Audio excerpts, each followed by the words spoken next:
Cumprimentando quem nos assiste, permito-me me apresentar. Meu nome é Eloy Ojea Gomes.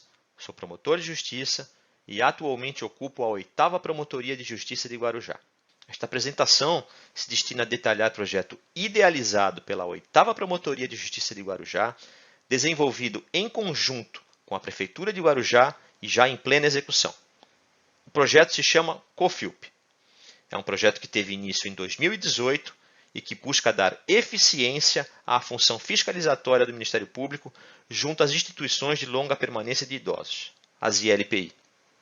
Como dito, o Ministério Público é um dos responsáveis pela fiscalização de ILPI. É uma tarefa evidentemente relevante. A despeito disso, é uma tarefa ainda incipiente. Por isso, comporta sugestões de aprimoramento, especialmente no tocante ao tempo, modo e outros elementos acidentais dessa execução. A presente apresentação, por fim, se presta a detalhar o projeto já implantado na comarca de Guarujá e os significativos resultados alcançados. Iniciamos a apresentação do projeto com um detalhamento daquilo que levou o Ministério Público a idealizá-lo, que chamamos de antecedentes causais. A primeira percepção foi o aumento da população idosa. De acordo com o IBGE, Instituto Brasileiro de Geografia e Estatística, entre 2012 e 2017, a população idosa cresceu 18%.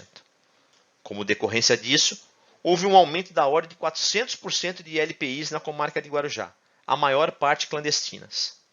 No mesmo período, experimentou-se também expressivo número de interdições judiciais de ILPIs patrocinadas pela Promotoria de Justiça, fruto de irreversível cronificação de situações prejudiciais aos idosos, por sua vez, decorrente da inexistência de eficiente fiscalização. Uma situação assim traz severas consequências à atividade econômica local e à rede pública municipal de atendimento ao idoso, o que também apontava para a necessidade de agilidade na detecção e resolução dos problemas. Os dois últimos pontos de percepção dizem respeito à edição de diretrizes de âmbito nacional, Conselho Nacional do Ministério Público, e regional, Administração Superior do Ministério Público do Estado de São Paulo, recomendando uma maior concentração de esforços fiscalizatórios pelas promotorias de justiça nas ILPIs. Esse cenário, enfim, clamava por eficiência da função fiscalizatória, considerada, sobretudo, a já não irrelevante quantidade de ILPIs em plena atividade na comarca sem acurada fiscalização. Foram identificados 13 impedimentos para a implantação de eficiente fiscalização. O primeiro impedimento consistia na dispersão da disciplina normativa da matéria. A criação e manutenção de ILPIs envolve, induvidosamente, o atendimento de normas sanitárias. No Brasil, a competência para expedir normas sanitárias é concorrente entre União, Estados e municípios. Isso significava, na prática, a coexistência de inúmeras normas editadas por cada um dos entes federados, dificultando sobremaneira a observância delas, tanto pelas entidades fiscalizadas como pelos órgãos fiscalizatórios. O segundo impedimento dizia respeito à desarticulação da atuação fiscalizatória entre Ministério Público e município, este corresponsável pela tarefa. A criação e manutenção de ILPIs, por sua evidente e relevante destinação, não enseja apenas a observância de normas sanitárias. É imprescindível, também, o atendimento de normas de acessibilidade, assistenciais sociais, de habitabilidade e de segurança das edificações, cuja fiscalização fica a cargo de dispersos órgãos públicos municipais, que muitas vezes não só não dialogam entre si em razão da absoluta independência entre as matérias, como também não dialogam com o Ministério Público, até porque nem mesmo integram a mesma estrutura institucional. Essa situação, na prática, inegavelmente dificultava e desestimulava o cumprimento delas pelo empreendedor na área, sugestionando clandestinidade. Mais do que isso, levava também a uma natural demora da apuração da irregularidade da ILPI pelo Ministério Público por meio da investigação civil. O terceiro impedimento era composto pela inexistência de diálogo institucional entre Ministério Público e município. Como consequência da falta de articulação fiscalizatória, os fatos quase sempre chegavam ao conhecimento do Ministério Público em caráter irreversível, conduzindo a um modelo adversarial entre órgãos fiscalizatórios, uma vez que o Ministério Público, por força de lei, via-se obrigado a judicialmente compelir o município a interditar ILPIs, o que se mostrava prejudicial ao interesse público sob a perspectiva da desejável cooperação que sempre deve reinar entre órgãos fiscalizatórios. Frente àqueles impedimentos, foram apresentadas soluções, desenvolvidas consensualmente entre Ministério Público e município, mediante reinauguração do diálogo institucional.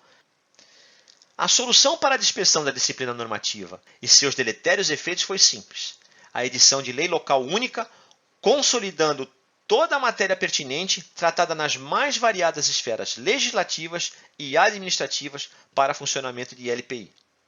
A solução para a falta de articulação fiscalizatória foi a criação, por meio daquela lei local única, de órgão público municipal multidisciplinar. Nesse órgão multidisciplinar seriam concentradas todas as áreas técnicas fiscalizatórias pertinentes.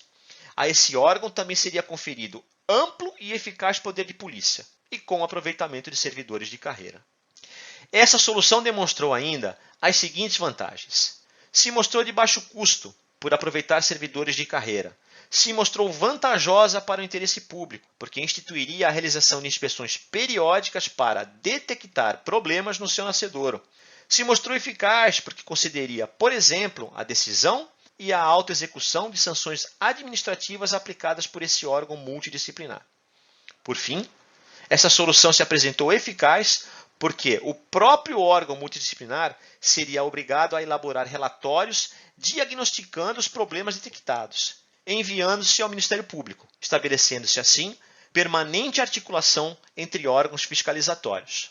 A solução para a falta de diálogo institucional foi a eleição de obrigatoriedade legal de imediata remessa ao Ministério Público de todos os relatórios de fiscalização elaborados pelo órgão multidisciplinar, na medida em que, rapidamente enviados, as situações lesivas seriam seguramente diagnosticadas em momento ainda reversível no mais das vezes, o que possibilitaria a substituição do modelo então adversarial pelo modelo cooperativo entre instituições.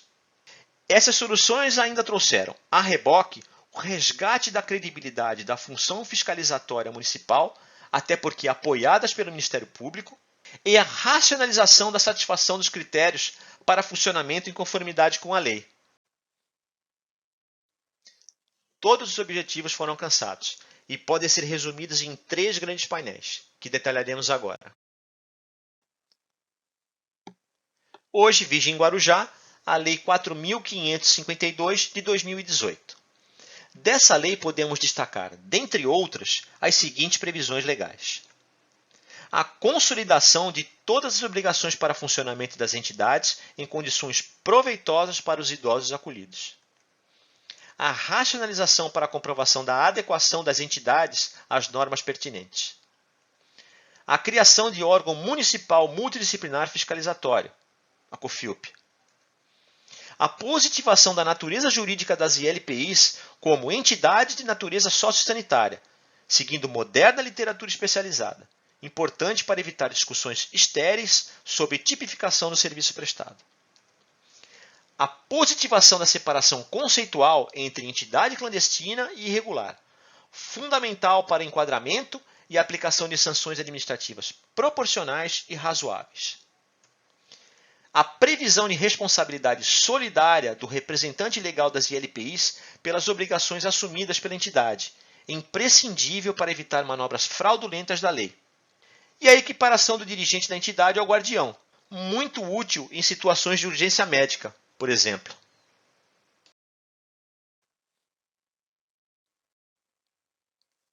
Outro objetivo alcançado foi a criação da Comissão de Fiscalização de Instituições de Longa Permanência de Idosos, a COFIUP, com as seguintes características: natureza multidisciplinar de carreira, composta por médico, enfermeiro, assistente social, arquiteto, fiscal da Vigilância Sanitária Municipal, fiscal de posturas municipais, membro do Conselho Municipal do Idoso e advogado.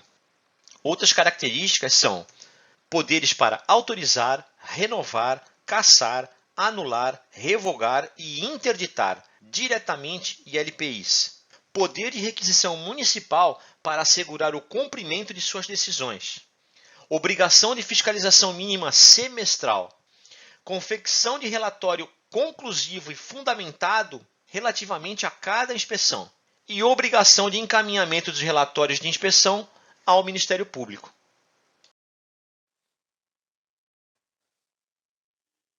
Mais um objetivo alcançado diz respeito ao incremento da atividade fiscalizatória. Não se poderia pretender, de fato, apenas a instituição de marco fiscalizatório. Reputou-se fundamental também conferir dinamismo e agilidade numa facilitação da missão fiscalizatória claramente tendente a dar-lhe eficiência. E, sob essa perspectiva, criou-se um relatório padronizado, circunstanciado, conclusivo, completo e eletrônico de inspeções. Padronizado para dar segurança a quem exerce e a quem recebe a fiscalização, evitando lapsos ou tratamentos não isonômicos mediante mudança dos critérios de conferência ao longo do tempo. Circunstanciado para que todos conheçam as situações de desconformidade com a lei.